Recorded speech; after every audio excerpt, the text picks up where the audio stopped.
Bom dia, irmãos, a paz do Senhor, amém? Que louvor maravilhoso, louvado seja o Senhor. Antes de despedir os adolescentes, eu gostaria de cumprimentá-los pelo trabalho de ontem. Que coisa linda, parabenizar vocês, parabenizar a pastora Viva e a sua liderança. Deus abençoe vocês, tenham uma boa aula, vocês podem estar saindo, amém? Vai poder sair também os alunos da classe de discipulado e os alunos da classe de novos membros.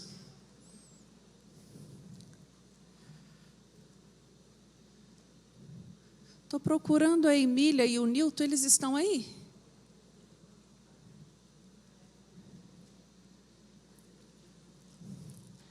Irmãos, vocês que vão ficar no templo, se desejar vir mais à frente, pode vir. Abra sua Bíblia no capítulo 32 do livro de Gênesis. Nós estamos aí estudando uma série de lições sobre personagens bíblicos.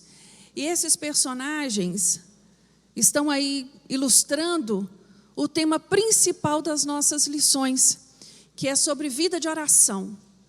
É sobre isso que nós estamos estudando. E cada um deles tem algo para nos ensinar nessa prática. Como fazer? E eu fico maravilhada como Deus faz, porque o Senhor, Ele não falou só sobre oração, Ele não deixou para nós um tratado teológico sobre oração, mas Ele nos deixou exemplos, Ele nos deixou homens e mulheres na Bíblia para nos mostrar como é que eu tenho uma vida de oração. E o personagem do nosso estudo de hoje é Jacó. Todos abriram sua Bíblia no capítulo 32? Nós vamos ler a partir do versículo 3. E enviou Jacó mensageiros diante da sua face Esaú, seu irmão, à terra de Seir, território de Edom. E ordenou-lhes, dizendo: assim direis ao meu senhor Esaú: assim diz Jacó teu servo, como peregrino morei com Labão e me detive lá até agora. E tenho bois e jumentos e ovelhas e servos e servas, e enviei para o anunciar a meu senhor, para que ache graça a teus olhos. E os mensageiros tornaram a Jacó, dizendo: fomos até o irmão Esaú, e também ele vem a encontrar-te, com 400 varões com ele. Então Jacó temeu muito e angustiou-se, repartiu em 2 bandos o povo que com ele estava, e as ovelhas e as vacas e os camelos, porque dizia: se Esaú vier a um bando e o ferir, o outro bando escapará. Disse mais Jacó: Deus de meu pai Abraão e Deus de meu pai Isaque, ó Senhor, que me disseste: torna a tua terra e a tua parentela e far-te-ei bem.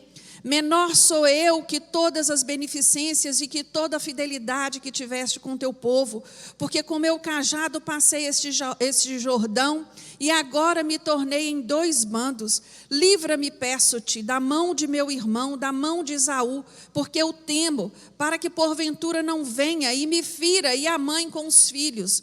E tu disseste: certamente te farei bem, e farei a tua semente como a areia do mar, que pela multidão não se pode contar. E passou ali aquela noite, e tomou do que lhe veio à sua mão um presente para seu irmão Esaú: 200 cabras e 20 bodes, 200 ovelhas e 20 carneiros, 30 camelas de leite com suas crias, 40 vacas e 10 novilhos, 20 jumentos e 10 jumentinhos. Mais ou menos 550 animais, foi o presentinho. E deu na mão dos seus servos cada rebanho à parte, e disse a seus servos: passai adiante da minha face, e ponde espaço entre rebanho e rebanho. E ordenou ao primeiro, dizendo: quando Esaú, meu irmão, te encontrar e te perguntar, dizendo: de quem és, para onde vais, de quem são estes diante da tua face?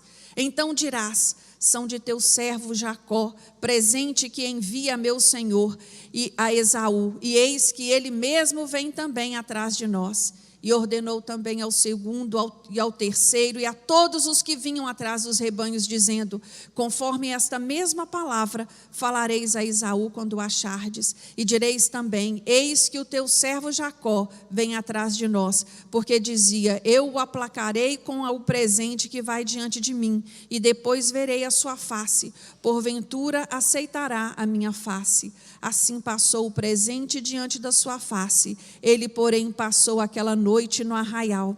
E levantou-se aquela mesma noite e tomou as suas 2 mulheres e as suas 2 servas e os seus 11 filhos, e passou o val de Jaboque.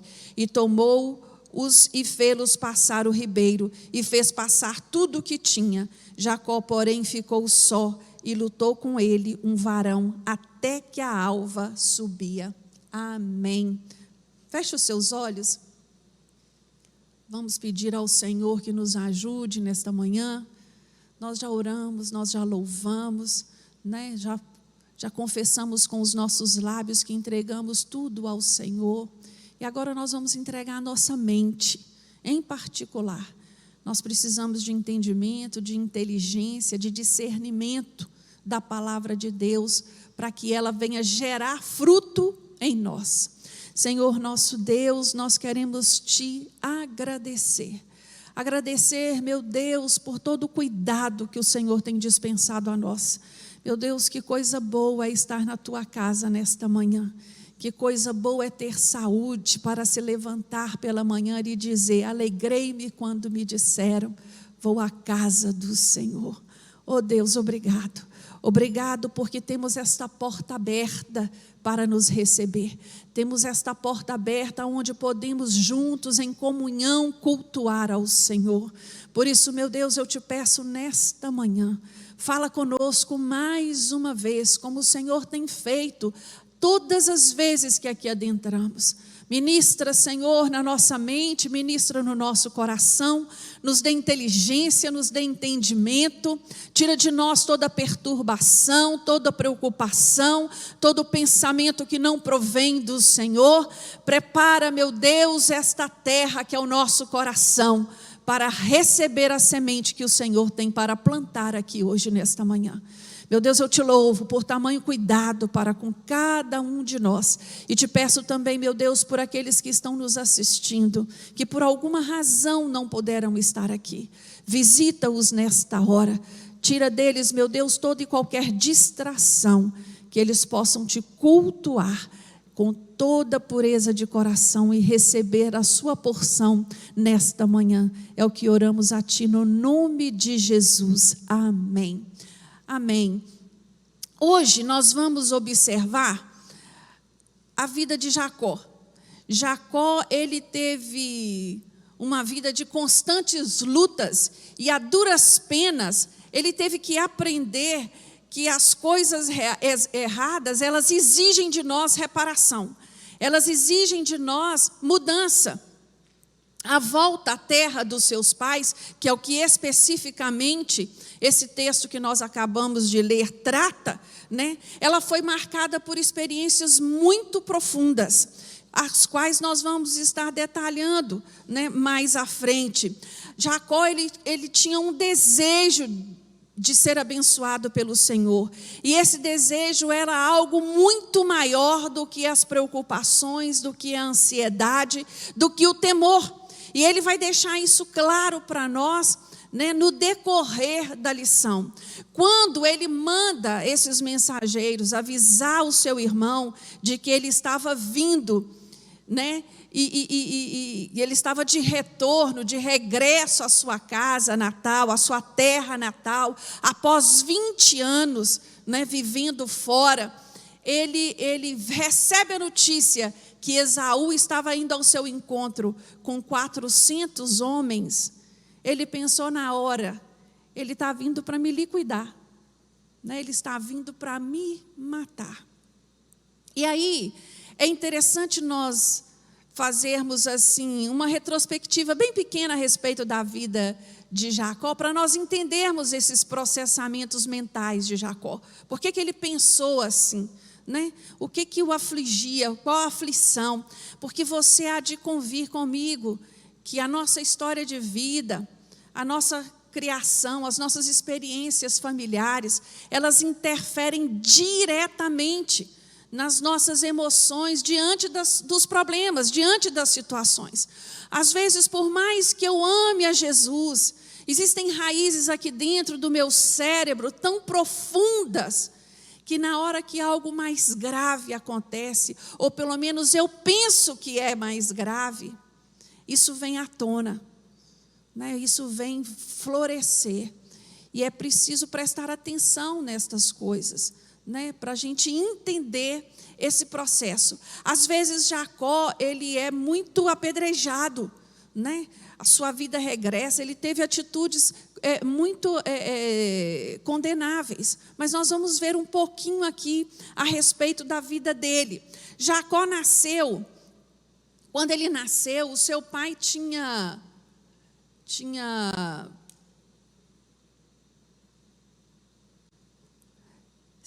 seu pai tinha 60 anos. Seu pai tinha 60 anos e o seu avô tinha 160 anos. Abraão viveu 175 anos. E, provavelmente, os primeiros 15 anos da vida de Jacó foi na companhia desse avô. Foi na companhia desse avô, ouvindo o quanto esse avô amava a Jesus, amava a Deus, as alianças, as experiências. Durante 15 anos da sua vida, Abraão esteve ali presente, né? Abraão viveu ali perto dele. Embora muito idoso, nós podemos crer que, com certeza, o legado de Abraão foi impactante na vida de Jacó, né? Ele deve ter influenciado a sua vida de alguma forma, apresentando a Deus, apresentando as suas experiências com Deus, né? Abraão foi um homem que creu no Senhor, ele fez uma aliança com Deus e dele recebeu promessas. Abraão, ele é um homem com uma ficha corrida, né, vamos dizer assim, de compromisso com Deus. Ele foi um profeta, a palavra de Deus nos testemunha isso lá em Gênesis 27, né, no capítulo 20, versículo 7. No evento, Deus falava, quando vocês se lembram, quando ele chega na cidade de Gerar, ele mente dizendo que Sara era sua irmã. O rei de Gerar deseja Sara e toma Sara como mulher, e à noite ele tem um sonho e Deus fala com ele no sonho. Fala esse rei, dizendo a ele, olha, devolve essa mulher, porque o marido dela é profeta. O próprio Deus testemunhou que Abraão era profeta. Abraão foi intercessor. Abraão, ele foi dizimista. No capítulo 14 de Gênesis, quando ele vai à guerra contra 4 reis, o seu sobrinho Ló tinha sido levado, aprisionado por estes reis. Abraão vai, ataca, cerca, liberta, né, o povo e o seu sobrinho, e todo o despojo de guerra que ele traz com ele, ele vai entregar a Melquisedeque, o rei de Salém. Ele vai entregar o dízimo a ele. Abraão não tinha necessidade de fazer isso, porque foi ele que venceu a luta. Melquisedeque não era o seu rei. Ele faz isso reconhecendo em Melquisedeque uma autoridade espiritual, autoridade tal que o abençoou. E aqui nós vamos vendo, né? Abraão foi fiel ao Senhor, foi chamado pai da fé, e tendo um destaque especial lá na galeria dos heróis da fé, no capítulo 11 do livro de Hebreus. Esse foi o avô de Jacó. Nada mais, nada menos. Isaque, o pai de Jacó, teve as suas falhas, teve alguns erros, né, alguns percalços, como todos nós temos na nossa caminhada de fé. Mas Isaque, ele foi um homem que fez muita coisa. Isaque, ele, para começo, ele era o filho da aliança, ele era o filho da promessa. Isaque tinha consciência disso, né? O seu currículo não é tão extenso quanto o do seu pai, mas Isaac, por 20 anos, orou pela sua esposa. Eu gostaria de perguntar qual o marido que orou por 20 anos pela sua esposa. Por 20 anos esse homem orou pela sua esposa, para que ela viesse ter filho, para que ela viesse engravidar.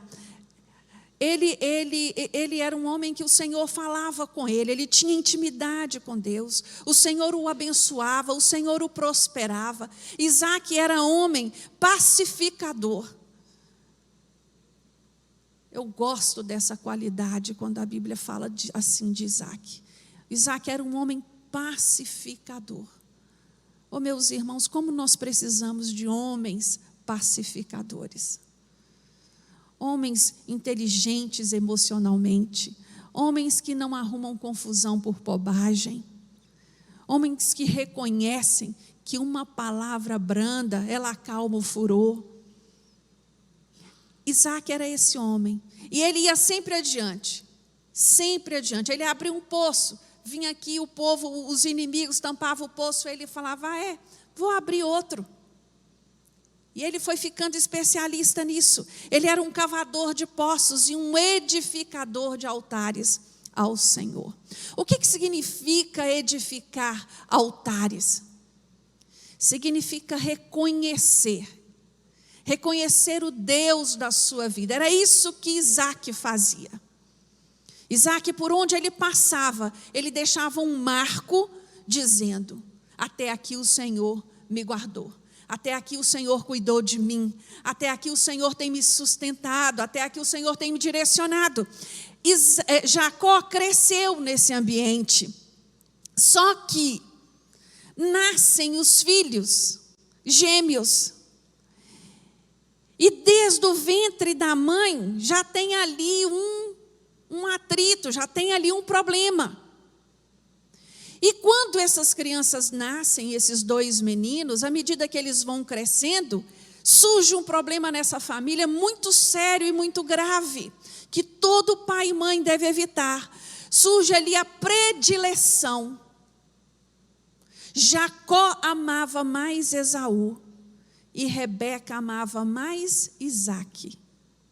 Isaac era mais pacato, era mais caseiro, mais companheiro da sua mãe.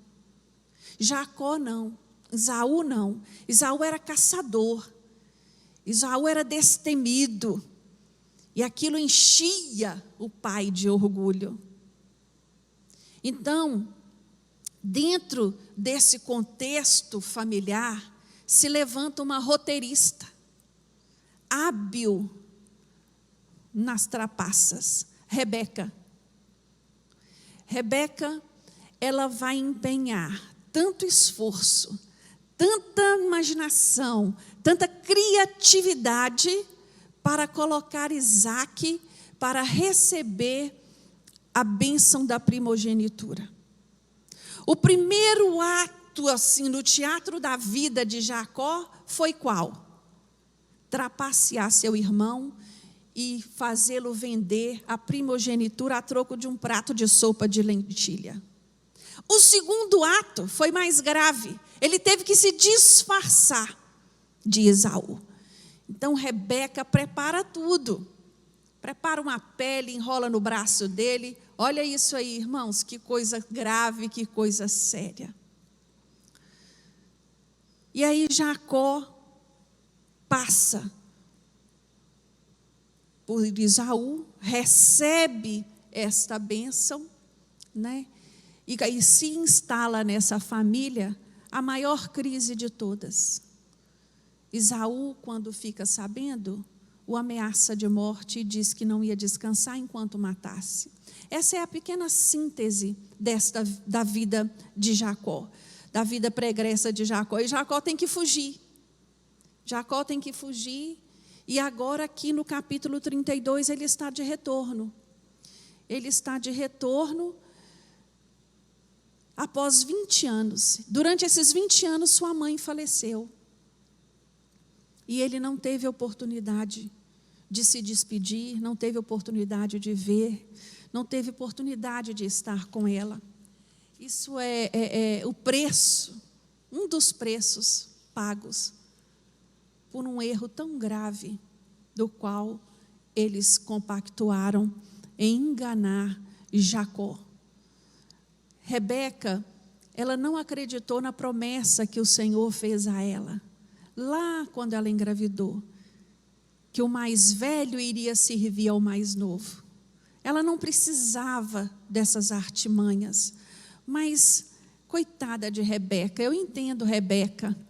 Nós somos assim, né? Nós estamos o tempo todo querendo dar uma ajudinha para Deus. Deus nos promete algo e nós queremos facilitar para Deus, cortando o caminho, criando os atalhos, esquecendo que no percurso do caminho há um aprendizado, há um tempo determinado pelo Senhor. E aqui, neste momento, né, nós encontramos Jacó se preparando para este encontro. Se preparando para esse encontro. Muitas coisas nós podemos dizer a respeito de Jacó. Coisas boas e coisas ruins. Mas uma nós não podemos negar. Este homem, ele era um homem que prevalecia em oração. Sua Bíblia está aberta? No versículo 9, logo depois que ele recebe a notícia que esses homens viriam, né? Ele começa a orar. É isso que ele vai fazer, ele vai orar. Ele temeu, ele estava apavorado. E eu gosto muito dessa atitude de Jacó, porque essa atitude fala muito para mim e para você diante dos problemas, diante das lutas. Ah, meus irmãos, a maior resistência na vida do crente, no mundo espiritual, se chama oração. Como o inimigo da nossa alma, ele tenta nos impedir de orar. Como ele tenta fazer de tudo. Eu até desejo orar, eu até vou para o meu quarto orar, eu até ajoelho para orar. Mas quando eu estou ali de joelho, eu começo a orar e daqui a pouco meus pensamentos vão para onde? Para a comida que eu tenho que fazer, para a vasilha que eu tenho que lavar, para a roupa que eu tenho que pôr na máquina, e começa. Isso, irmãos, tem que ser uma disciplina. Eu não posso abrir mão desse tempo com o meu pai. Eu tenho que aprender a me disciplinar. E aqui, estudando essa palavra, me veio muito forte ao meu coração, quando Jesus estava com seus discípulos, lá no capítulo 11 de Lucas, e os discípulos falam para ele assim: Jesus, mestre, ensina-nos a orar. Esses homens não pediram a Jesus que ensinasse a expulsar demônio. Eles não pediram a Jesus que os ensinassem a curar. Eles não pediram a Jesus que os ensinassem a pregar. Mas pediu que ensinasse a orar. Porque eles entenderam a importância, a necessidade da comunhão com o Pai. Como era importante ter essa conexão com o Pai. E ela só vem através da oração. E aqui nós encontramos este homem, né, nesta situação tão assim dramática da sua vida. O versículo 7 diz que ele temeu muito e angustiou-se. Ele sabia o que ele havia feito, a gravidade do que ele havia feito. Ele tinha entendimento do prejuízo causado ao seu irmão. Ele não tinha dúvidas disso. Quando ele vê que o irmão vem encontrar com ele com mais 400 homens, qualquer um ia pensar a mesma coisa. Ele vem para se vingar. E a Bíblia, ela é tão maravilhosa que ela não só limita, né? Ela não se limita em passar para nós teorias. Ela traz relatos, ela traz fatos. E aqui tem um fato muito interessante. Porque a oração de Jacó foi assim: Deus de meu pai Abraão e Deus de meu pai Isaque, ó Senhor que me disseste, torna a tua terra e a tua parentela e far-te-ei bem. Quem foi que disse que era para ele voltar, que estava na hora de voltar, que era tempo de voltar? O próprio Deus. O próprio Deus. Livra-me, aí ele vai, no versículo 10, menor sou eu que todas as beneficências e que toda a fidelidade. No versículo 11, livra-me, peço-te, da mão de meu irmão e da mão de Esaú, porque o temo. Eu sei do que ele é capaz de me matar. No versículo 12, e tu o disseste. Então, de novo, foi o Senhor que me disse: certamente te farei bem e farei a tua semente como a areia do mar. Então este homem, ele tinha recebido esta promessa.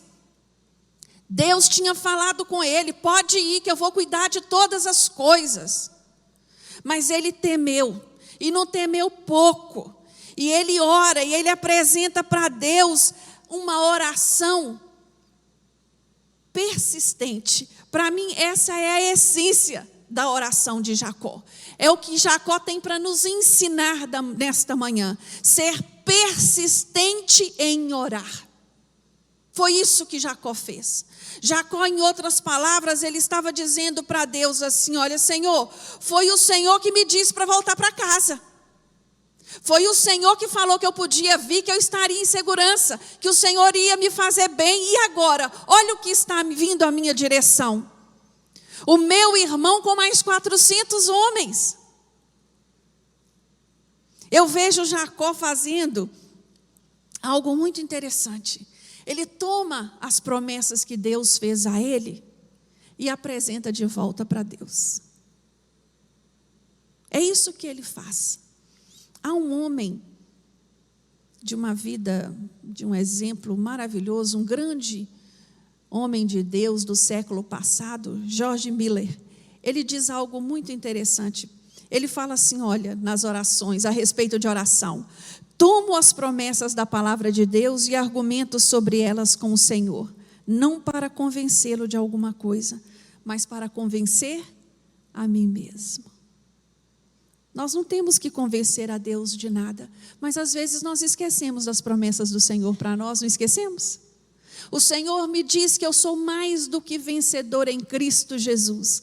E toda luta que aparece diante de mim, o que eu faço? Eu me descabelo. Eu entro em pânico. Eu me desespero. E aqui,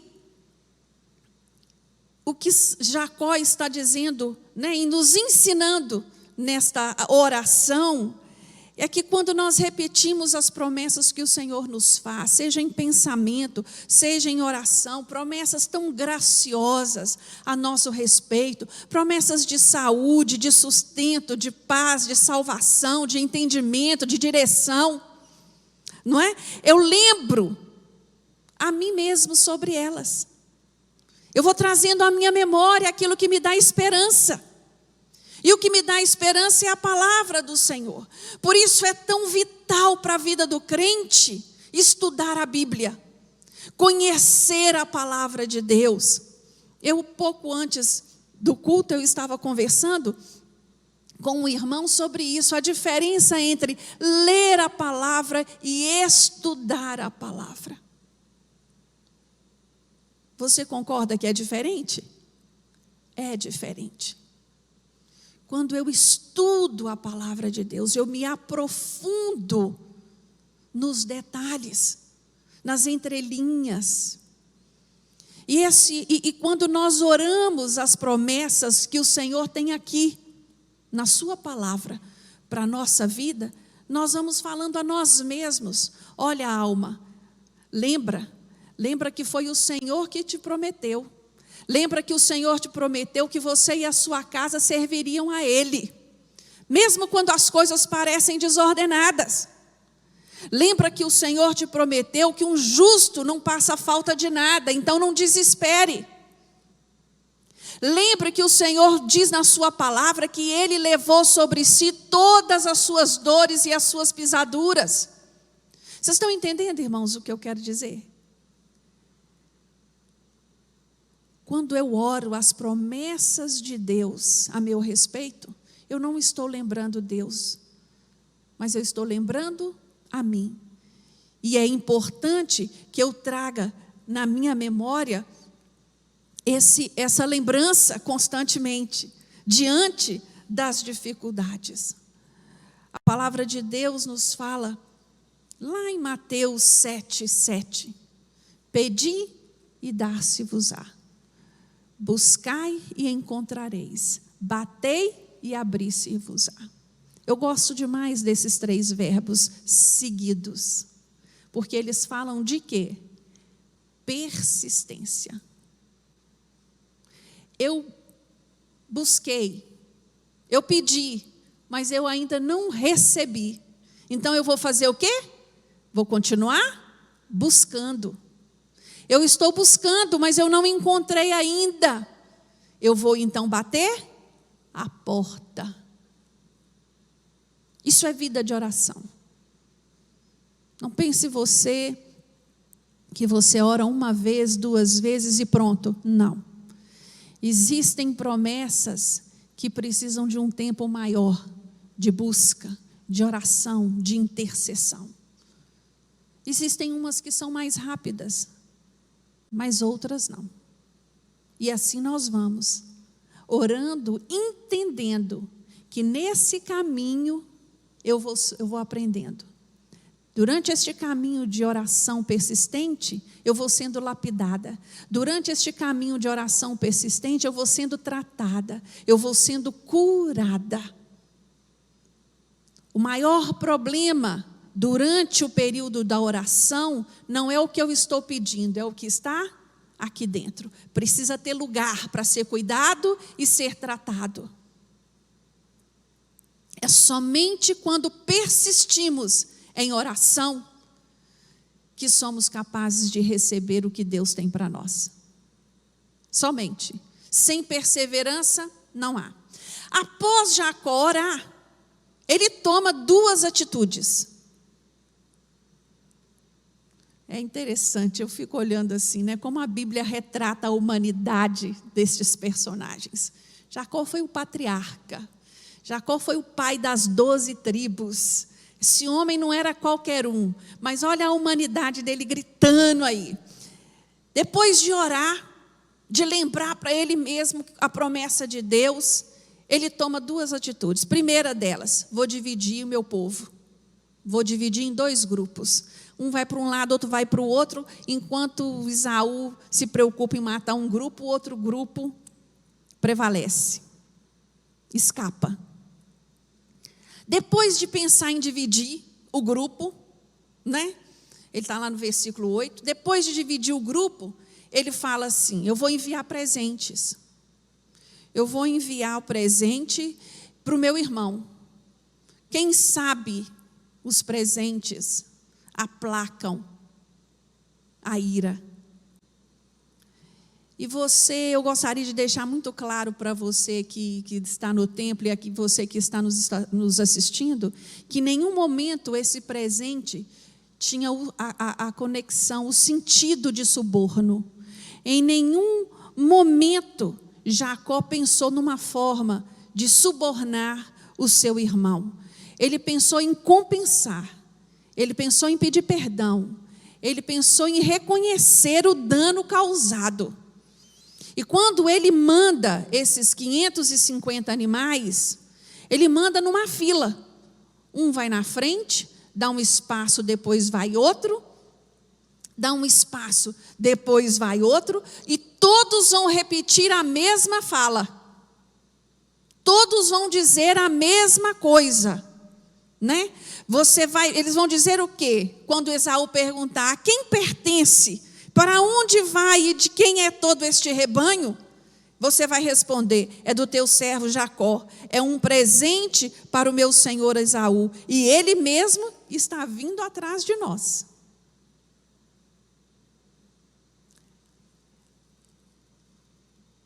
Eu fico imaginando Jacó, quando ele toma essa decisão.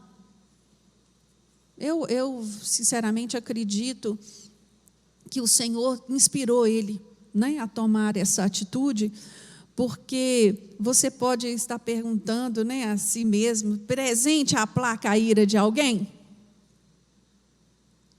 Vou perguntar: presente aplaca a ira de alguém? Aplaca. Oi? A placa, irmão Gilson. Salomão vai nos falar lá no capítulo 21 de Provérbios que o presente que se dá em segredo abate a ira, e a dádiva em sigilo uma forte indignação. Ele aplaca, ele não anula, ele diminui, ele cria, ele pavimenta o caminho para um diálogo, né? Ele proporciona uma possibilidade de reconciliação, né? Esse homem, Jacó, ele estava sofrendo, ele estava angustiado, supondo que o seu pai vinha, que o seu irmão vinha encontrá-lo para matá-lo. E na sua suposição, ele foi buscando uma maneira. E ali ele estava angustiado, sofrendo com seus pensamentos. Quantos de nós não somos assim? Esquecendo que do outro lado tem Deus trabalhando no coração do outro, aplacando a ira, mudando, porque a Bíblia fala que só o Senhor é capaz de mudar o coração do homem. Jacó ainda não tinha experimentado deste milagre, como o seu avô. O seu avô, quando vai subindo o Monte Moriá para sacrificar Isaque, ele tinha no seu coração uma certeza: Deus vai enviar a provisão.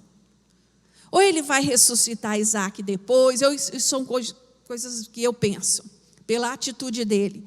Ele vai dar um jeito. E eu imagino que à medida que Abraão subia aquela montanha, do outro lado subia um carneiro.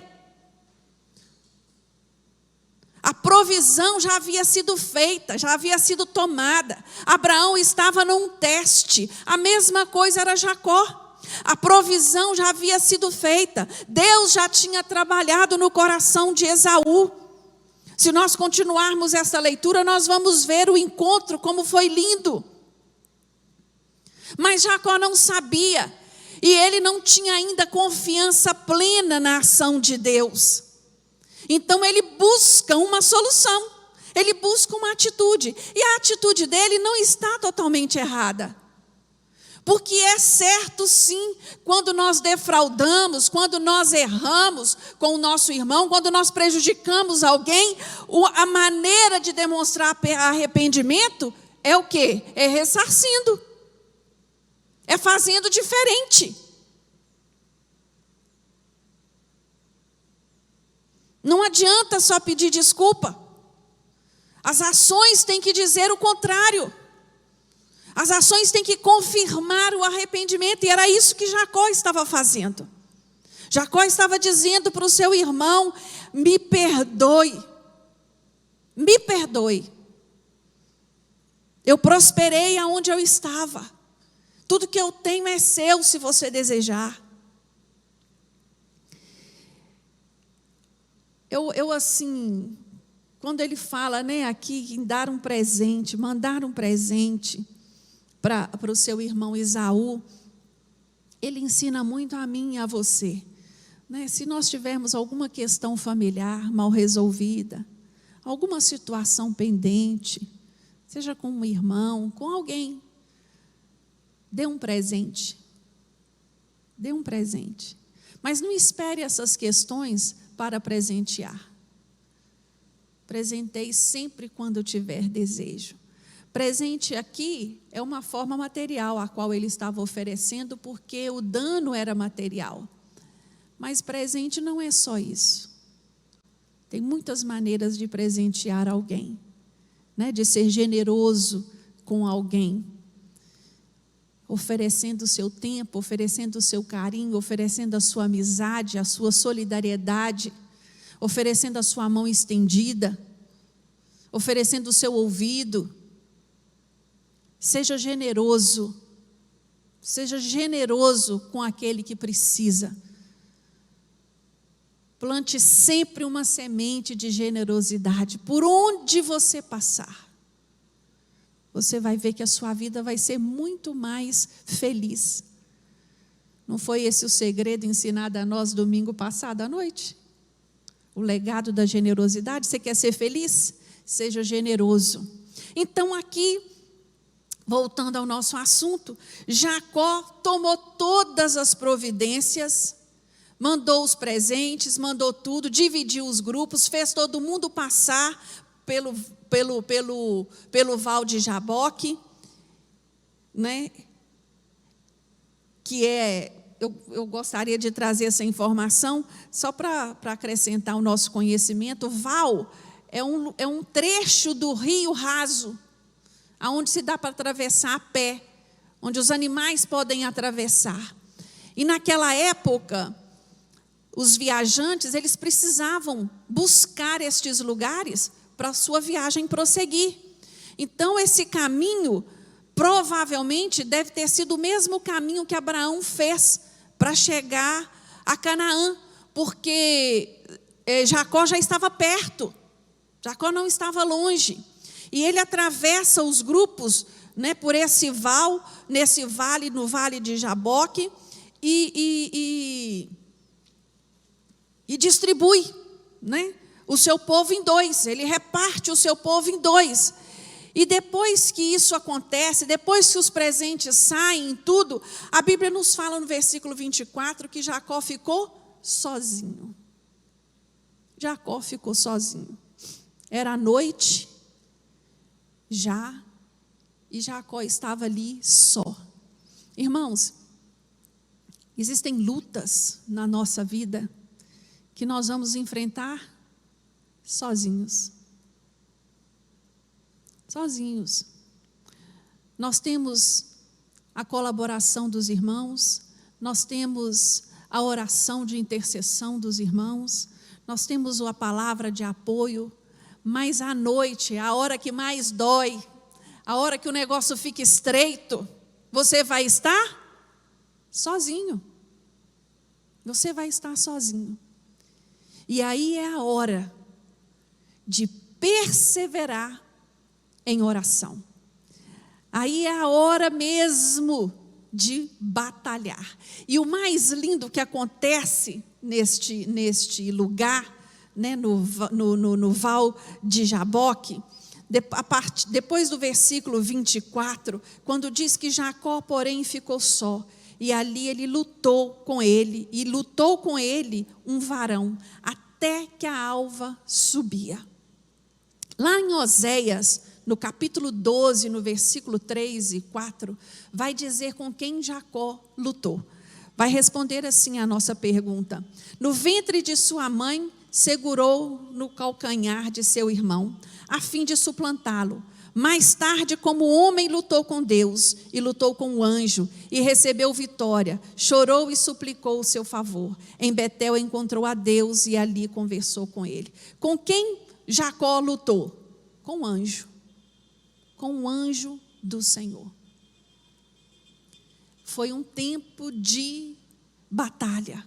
E quando nós olhamos para esse homem, uma coisa nós não podemos negar a respeito de Jacó. Jacó era um lutador.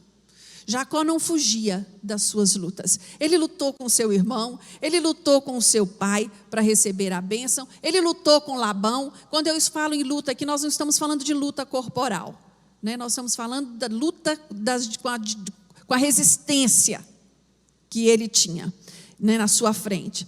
E Jacó, quando depara com este anjo, a única coisa que ele queria era o quê? Me abençoa. Eu imagino que ele segurou esse homem e não soltou ele por nada. E esse homem devia falar com ele: me larga, me deixa aí. E ele: não, enquanto você não me abençoar.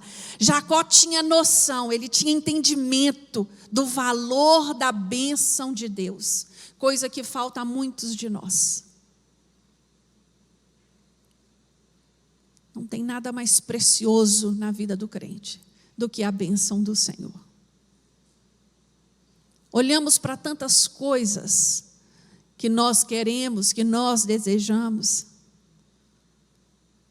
e esquecemos de desejar a bênção do Senhor. Era isso que Jacó queria. Jacó queria a bênção do Senhor. E ali o dia vai clareando. Isso durou a noite toda, a madrugada toda. E quando o dia começa a clarear, No versículo 16, Jacó vai dizer a ele: eu não te deixo ir enquanto você não me abençoar. Quando o anjo percebeu que ele não ia soltar, tocou na coxa de Jacó. A Bíblia diz que ele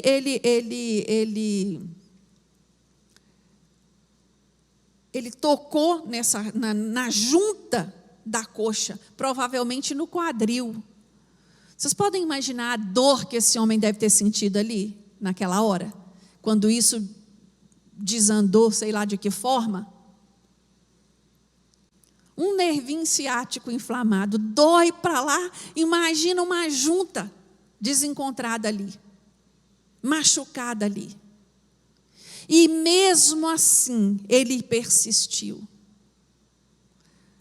Essa junta, essa coxa, né, deslocada, me faz pensar tantas coisas.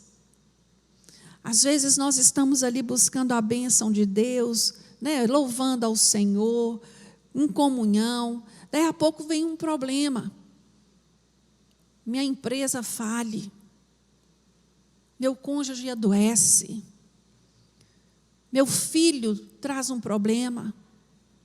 E aí o que eu faço? Eu abro mão de Deus. Eu largo Deus, eu desisto de Deus. Jacó ensina para mim e para você que seja com a coxa curada ou com a coxa deslocada, eu quero é Deus.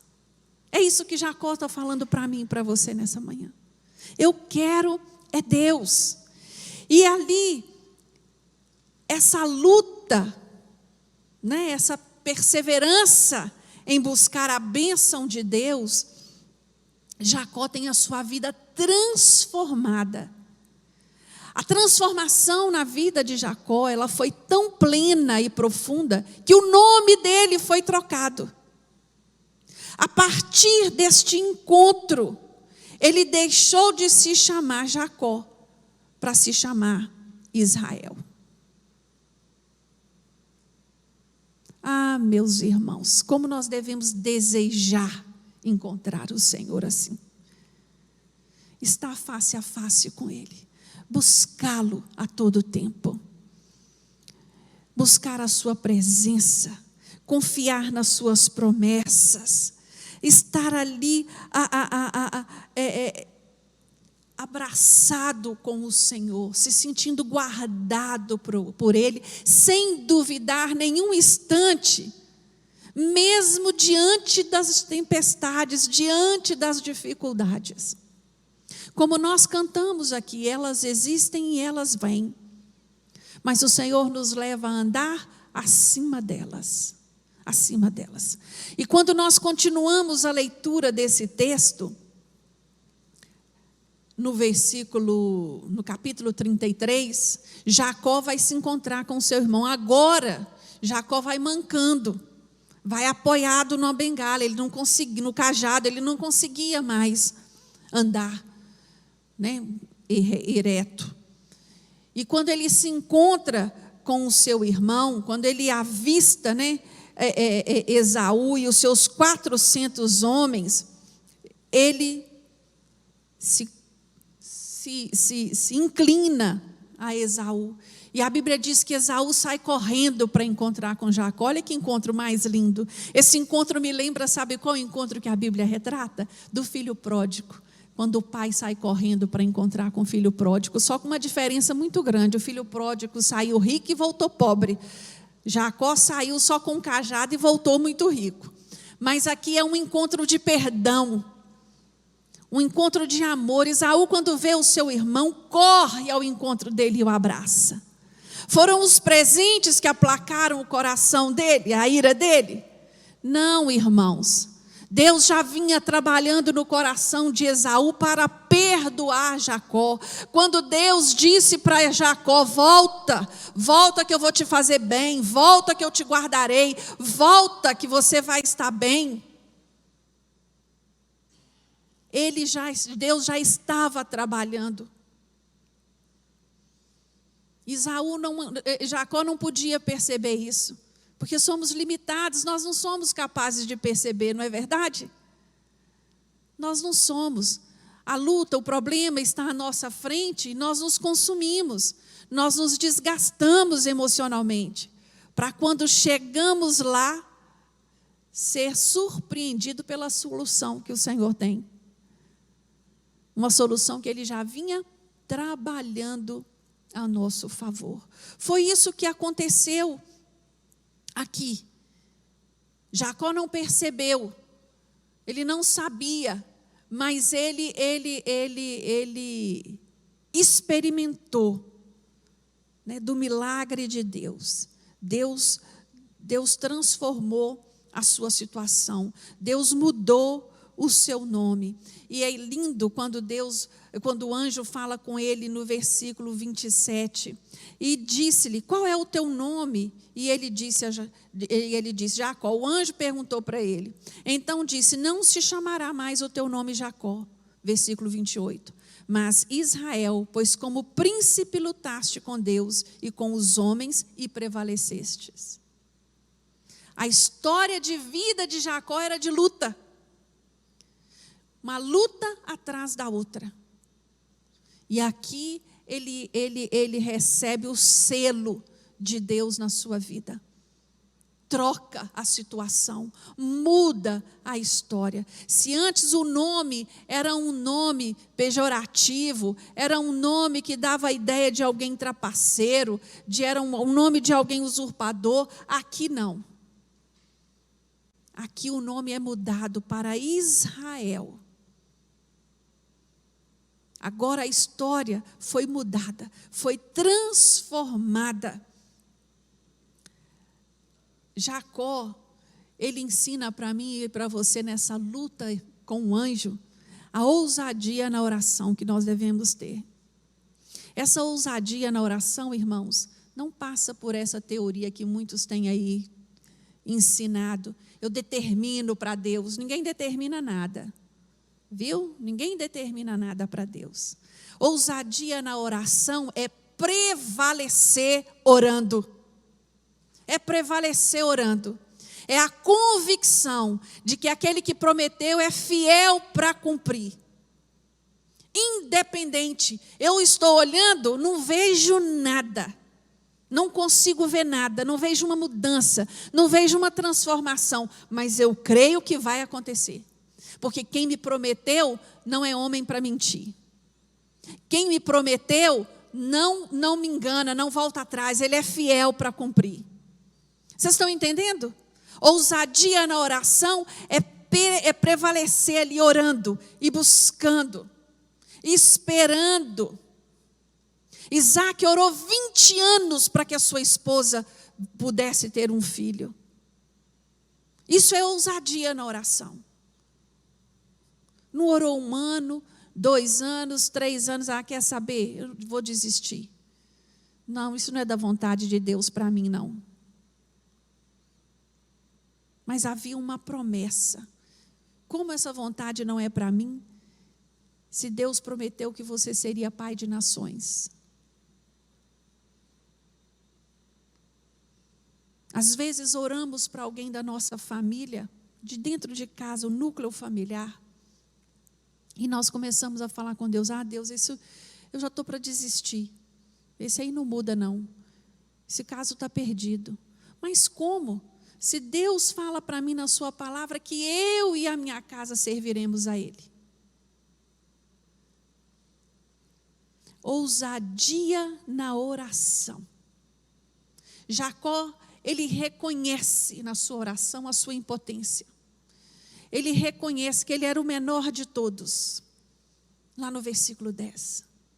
Eu sou o menor de todos, mas eu estou firmada na sua fidelidade. Na sua fidelidade, Senhor. Senhor, quando nós oramos, Senhor, eu sei que eu não mereço. Quem sou eu? Mas eu estou firmado na tua palavra, na tua promessa. Eu gostaria de finalizar com uma frase de um autor, Leonardo Ravenhill, sobre oração. Ele diz o seguinte, que nós podemos calcular o peso do mundo, medir a velocidade de um raio, até saber a hora do nascer e o pôr do sol, mas não podemos calcular o poder da oração. A oração ela é tão incomensurável quanto Deus. A oração é tão poderosa quanto Deus, porque é Ele que se compromete a respondê-la. Amém? Talvez você ainda não tenha entendido o poder da oração, mas eu queria te dar um exemplo. A oração, ela é como o respirar da alma. Ela é o segredo espiritual da vida do crente.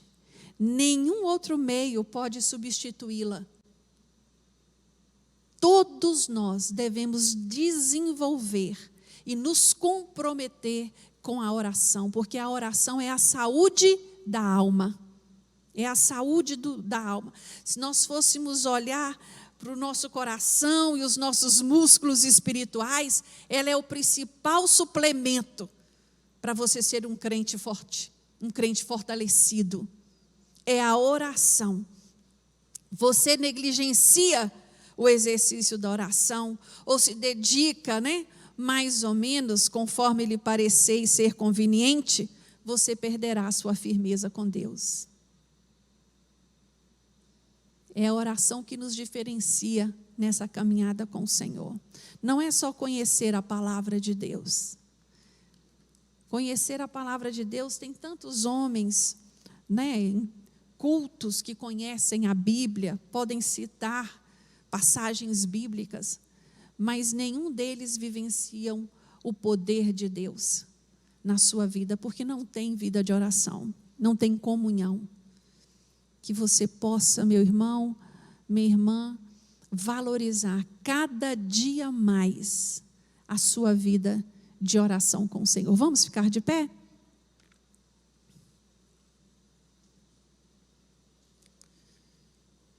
Feche os seus olhos agora. Fala com o Senhor. Senhor, me ajuda na minha caminhada cristã, na minha vida de oração. Meu Deus, se eu tenho negligenciado, que o Senhor possa me fortalecer, me ajudar em disciplina, me ajude a ter tempo, tirar um tempo do meu dia para estar orando verdadeiramente ao Senhor. Eu quero ter comunhão com o Pai. Feche os seus olhos agora, fala você com Deus. Peça ao Senhor para te ajudar, porque a Bíblia nos diz que o Espírito Santo de Deus, uma das suas funções é essa, nos capacitar. Senhor nosso Deus, muito obrigado, Deus, mais uma vez. Ah, Deus, que tempo bom esse aqui na tua casa. Que coisa boa estudar a tua palavra. Meu Deus, como esse estudo edificou a minha vida no momento em que eu estava preparando. Que ele possa edificar a vida de cada um dos meus irmãos. Que ele possa impactar a vida de cada um dos meus irmãos. Meu Deus, eu amo olhar para a Bíblia e ver que o Senhor é Deus, que escreve novas histórias na vida do homem. Jacó tinha tudo para ser um derrotado, mas o Senhor tinha traçado um plano novo, e a partir do momento que ele entendeu, que ele se humilhou diante de ti, que ele aceitou, Senhor, o seu controle e o seu cuidado, tudo se fez novo na vida dele. Ajuda, meu Deus, a cada um de nós a nos entregar a ti, Senhor, da maneira como o Senhor espera. Entregar o nosso coração, as nossas emoções, entregar o nosso intelecto. Que o Senhor possa ministrar no mais íntimo do nosso ser, que possa haver transformação verdadeira dentro de nós, que possamos desenvolver uma vida de oração com o Senhor. Meu Deus, eu te louvo, Deus, por fazer parte desta igreja. Obrigado, Senhor, por pertencer ao corpo de Cristo.